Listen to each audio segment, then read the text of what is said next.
Hello class, चलिए आज हम लोग एक नई कहानी बॉन्ड ऑफ लव पढ़ते हैं जिसे केनेथ एंडरसन ने लिखा है। ये कहानी लेखक की पत्नी द्वारा पाले गए एक स्लॉथ बियर की है जिसे वो ब्रूनो के नाम से बुलाती थी।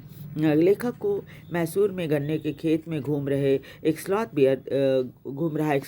बियर दिखाई देता है जो गर्मी के कारण लंबी लंबी सांसें ले रहा था।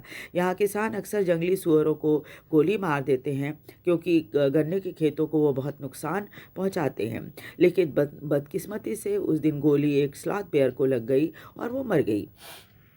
करीब जाने से पता चला कि उसके पीठ पर एक बच्चा था। पहले तो बच्चा जान बचाने के लिए खेतों में भागा, परंतु लेखक ने उसे पकड़ लिया और बोरी में रखकर घर ले आए, जहां उनकी पत्नी उसे पालने लगी।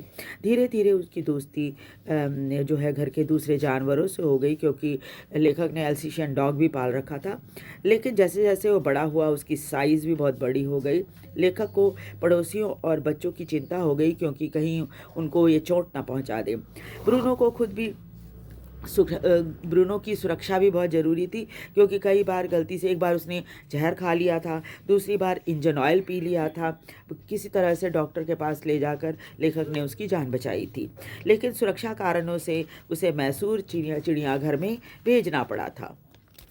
चिड़ियाघर में जाने के बाद लेखक और उनकी पत्नी दोनों ही बहुत उदास हो गए। लेखक की पत्नी, लेखक और यहाँ तक कि ब्रूनो भी बहुत उदास हो गया था। दुखी होकर उन्होंने जू के क्यूरेटर को पत्र लिखना शुरू किया, उनकी पत्नी ने, और ब्रूनो का हालचाल लेती रहती थी।